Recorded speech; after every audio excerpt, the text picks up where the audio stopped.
Mucho se habla de la cultura japonesa como un modelo o un referente de vida.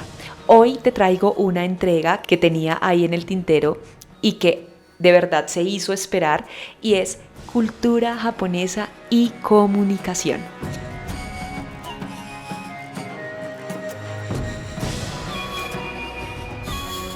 Hoy te quiero hablar de cómo se relacionan los japoneses, de qué podríamos aprender y qué no. Siempre hago esta aclaración y no se trata de endiosar una cultura, idolatrar la forma de vida de otras partes del mundo, sino de aprender cómo se relacionan otros seres humanos, qué podemos rescatar de ahí y qué podemos desechar, desde tu criterio con qué te identificas y con qué dices nunca haría eso o me parece que no está bien.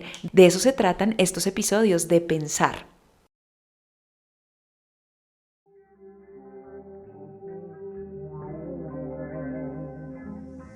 Queridas Humanas es un pequeño espacio dentro de la inmensa nube de Internet para compartir ideas. Aquí nos encanta hablar en plural y conversamos desde la vulnerabilidad. Somos porque otros son. Producto de un diálogo interno que hace eco en un podcast creado para revelar aspectos comunes a personas extraordinarias. Los saluda Catherine Sosa desde Bogotá, Colombia, y les doy la bienvenida a un nuevo episodio de Queridas Humanas.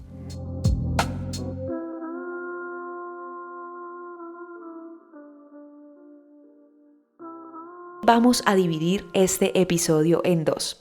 Por una parte, vamos a hablar de la cultura japonesa a nivel general, como esa sombrillita que cobija la comunicación. Por lo tanto, la segunda parte vamos a hablar de cómo se ve la comunicación en la cultura japonesa, porque entendiendo el contexto general vamos a entender por qué son como son. Lo primero que hay que decir es que la sociedad japonesa es una sociedad en la que se puede confiar. En Japón la mayoría de gente es muy honesta, no hay robos habitualmente, hay gente que dice que se puede quedar dormida en el metro y el bolso nadie se lo va a robar, si dejas el bolso en algún lugar y vuelves a las 2 horas ahí lo encuentras. Ya en esencia el color de la cultura japonesa pues tiene muchos matices. Uno de ellos es que son muy detallistas. Cuidan mucho esos detalles, la atención, el interés, no solo en los espacios, sino en el trato con los demás, pero aún no me voy a meter ahí porque me adelanto. Otro aspecto es que son personas que se preocupan mucho por la mejora continua, y esto lo evocan a partir de un término que usan que se llama Kaizen o Keizen, y es que en las empresas, de hecho nace en organizaciones, esa preocupación por estarse mejorando todo el tiempo. Y esto tiene tanto éxito y tanto resultado que se empieza a volver parte de la cultura ciudadana, de la vida personal. Esa mejora continua siempre desde varios aspectos de la vida, ¿no? No solamente en las habilidades profesionales, sino también como seres humanos. Por otro lado, buscan la belleza en todas partes. Para los japoneses, la estética es importante, los objetos lindos, la armonía, que las cosas sean bellas, y bajo esta premisa también son muy minimalistas, simplifican las cosas en los espacios. Por eso sabemos que hay muchos libros que provienen de culturas asiáticas, especialmente de la japonesa, con respecto al orden, a la decoración de interiores, porque son unos duros en eso. Y como médula de su cultura, voy a hablarles de un concepto que también es muy famoso, que seguramente han escuchado, y es sobre el Ikigai. Ikigai es un término de origen japonés que no tiene una traducción exacta a nuestro idioma, pero que está compuesta por dos palabras: Iki, que significa vida, y Gai, que significa lo que vale la pena, lo que tiene valor. Es decir, que el Ikigai es ese propósito, hace referencia al sentido de la vida, a esa razón de ser, al sentido más profundo de nuestras acciones. El Ikigai se enfoca en esas pequeñas cosas en las que cada persona es buena, pero que aportan satisfacción y que repercuten positivamente en los demás. Por otro lado, los japoneses cuidan mucho su alimentación, de ahí que lo que comamos a veces en restaurantes japoneses, para nosotros los colombianos, o por lo menos para mí, Katherine, no sé tú, yo digo, esto está como muy poquito, porque para el japonés las porciones no tienen el objetivo de que te llenes, sino de que te sacies, de que estés bien. Es simplemente una labor de alimentarte, de disfrutarlo, pero no tienes que quedar que te explotas para sentir que disfrutaste la comida. Y por último, quiero rescatar dos cosas más, y es que no pierden tiempo en cosas inútiles. Para el japonés, como todo tiene un sentido, un propósito, pues filtran mucho el manejo de su tiempo. Y por otro lado, pasan mucho tiempo en silencio.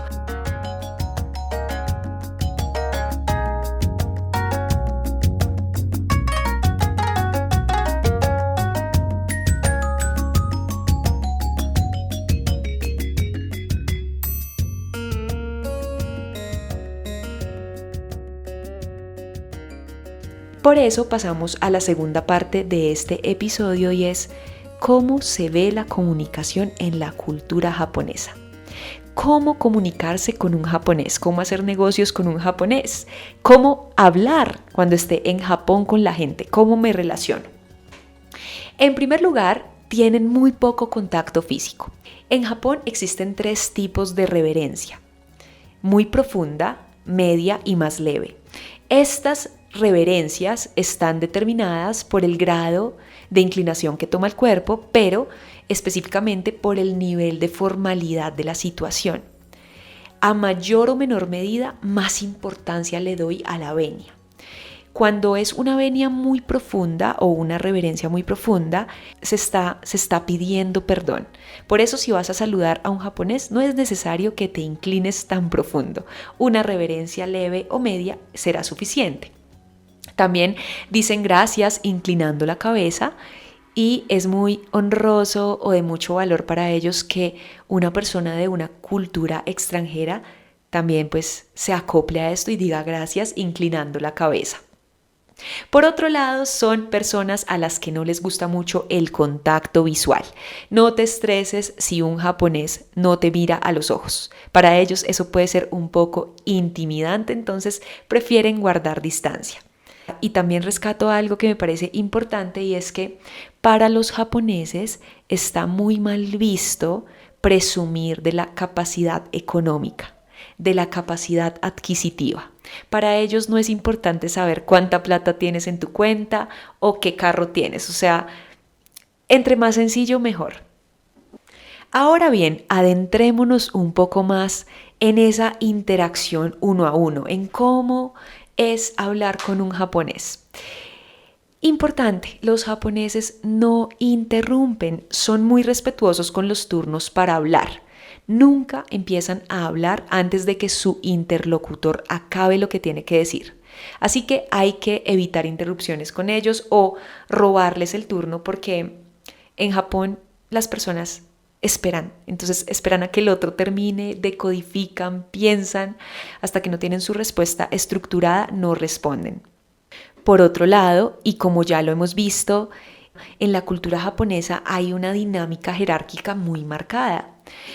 Por eso se relacionan respetando esa jerarquía. Existen varios niveles de respeto para hablar. Por ejemplo, se considera de buena educación dejar que el miembro de mayor edad de la familia, que normalmente puede ser el papá o el abuelito, se bañe o coma primero o hable primero. Y de ahí la dinámica va partiendo de, pues si habló primero el abuelo, seguiría el que en edad es mayor, y así. O sea, todo está en escalas. Lo mismo en cuanto al nivel jerárquico en una empresa. Por eso en Japón las canas se honran. Los años de vida y la experiencia se honran mucho. Está mal visto tratar mal a los ancianos. Pero la hospitalidad no solamente se ve en ese sentido, sino también cuando hay un invitado en la familia. Cuando hay un invitado, se le da prioridad a ese invitado, incluso por encima de las personas mayores, porque esto está basado en esa filosofía de, que no les conté, perdón, me salté, tienen una filosofía de amabilidad y relaciones sin problemas. O sea, el japonés no quiere causar problema, no quiere causar conflictos, todo tiene que estar bajo un equilibrio social que ya vamos a entender con otras cosas que tengo para este episodio, porque el equilibrio y la armonía son dos valores muy importantes para ellos o dos aspectos muy importantes para ellos. Como mencioné al inicio del episodio, el silencio es un valor muy importante en las sociedades asiáticas, especialmente en la mentalidad japonesa. Y esto es importante porque el silencio en Japón es un modo de comunicación. Es signo de respeto, pero también de desacuerdo e incluso de indignación. Por eso te decía ahorita que no es buena idea interrumpir a un japonés, porque no sabemos por qué está callado. Puede estar callado porque está en desacuerdo, porque está pensando. O sea, hay que esperar a que él irrumpa pues ese silencio. Y por ello se entiende en Japón que gritar, elevar el tono, pues no está bien, porque es romper el equilibrio social por el que todos trabajan. Y en ese sentido, el comportamiento y la comunicación en Japón están condicionados al concepto de reputación, de honor, de mantener una imagen pues que no afecte a los demás y que sea un motivo de orgullo para los demás.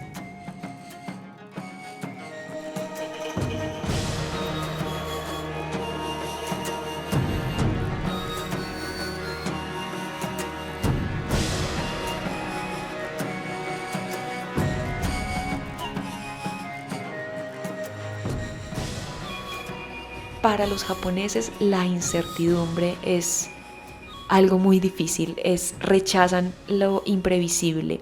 Por eso la extrema puntualidad, no solo en las citas con otras personas, sino también en el transporte público. Y aunado a eso, como no les gusta tener, o más bien quieren tener todo bajo control, todo está súper parametrizado. Incluso dicen que ya se vuelven redundantes. Por ejemplo, en algunos santuarios o templos tienen infografías de cómo se debe rezar. Como que entre más claras estén las normas, más orden social vamos a tener. Entonces no queremos ambigüedad, todos saben cómo tienen que comportarse y no debería haber alguien que no sepa porque todo está súper visible. Por otra parte, toman su tiempo para definir decisiones. De hecho, el presidente de Yamaha Europa, que es un señor japonés, dijo una vez que para él era muy clara la diferencia entre los occidentales y los japoneses, porque los occidentales piensan en línea recta, mientras que los japoneses dan círculos, dan vueltas. O sea, él lo decía como nosotros los japoneses pensamos en círculos concéntricos, damos vueltas hasta que llegamos al centro y a la solución. Ustedes como que tratan de tener ya la solución de una. A nosotros no nos interesa si tenemos que gastar tiempo en la planificación.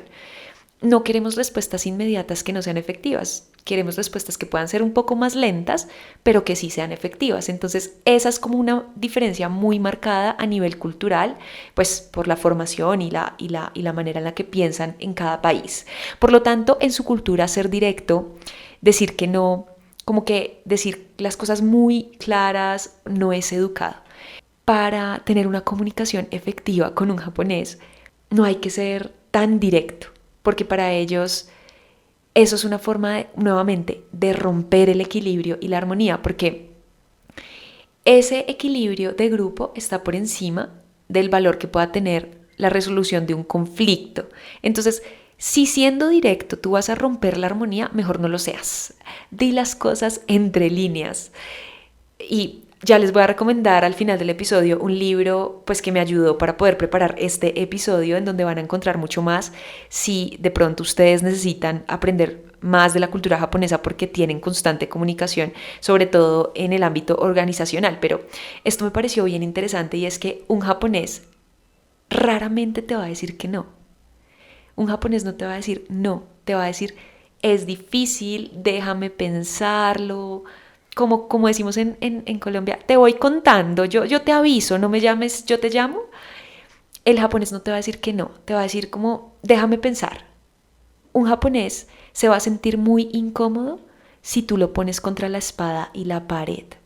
Sobre todo en el ámbito organizacional, un japonés necesita tiempo para pensar, para hablar con sus superiores, si tú intentas forzar a un japonés para que te diga, oye, ¿qué hago? Dime ya la decisión, probablemente se va a enojar, se va a bloquear y va a decir qué persona tan maleducada. Entonces tienes que darle espacio.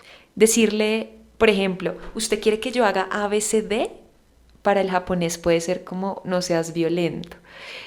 Porque para el japonés eso es como, wait, me estás invadiendo. Y algo que también evidencia esas maneras distintas de ser y de comportarse con respecto a otras culturas es que los japoneses reciben los mensajes de forma muy literal. Por eso con ellos hay que evitar las metáforas, las analogías, los casos hipotéticos, sarcasmos, porque si bien sí apelan a algunas analogías para explicar su filosofía de vida y demás, en la cotidianidad, en conversaciones relevantes de negocios y demás, para el japonés es como, esto es un tema serio, no, si me dices cosas de pronto yo las voy a tomar de manera literal. Por ejemplo, si tú a un japonés le dices, ya te envío el informe, para el japonés es ya, o sea, ya. De hecho, hay una intérprete japonesa que trabajó en organizaciones españolas y japonesas como mediadora entre las dos culturas, que dice que para muchos japoneses el trato con los españoles era difícil porque decir ya te envío el informe hacía que el japonés realmente estuviera ahí en su computadora esperando el informe. Entonces hay que evitar ese tipo de expresiones que yo sé que son muy naturales en nuestra cultura, pero que para ellos puede ser una forma de irrespeto, porque me dices algo que no haces. Les mencioné que hay un libro que tiene varios datos que pueden funcionar si alguien necesita aprender mucho más de esto, y es un libro que se llama Claves de la cultura corporativa japonesa, escrita por 3 personajes que no les menciono porque tienen un nombre largo, pero pueden comprarlo y de verdad si hay alguien que necesita aprender más, este va a ser un gran libro para poder comprender la forma en la que se debe comunicar con un japonés. Sin duda alguna, la cultura japonesa tiene varios elementos rescatables que quedan a elección propia, ¿no? Hay cosas que uno dice chévere y hay otras que uno dice, uy, tanta estructura, no sé qué tan positivo sea, pero lo dejo a la libre opinión.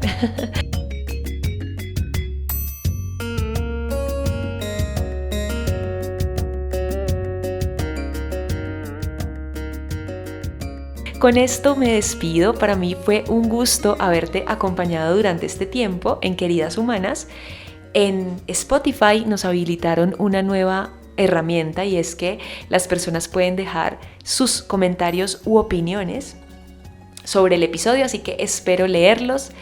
Espero que hayas disfrutado este episodio y nos vemos en una próxima entrega de Queridas Humanas.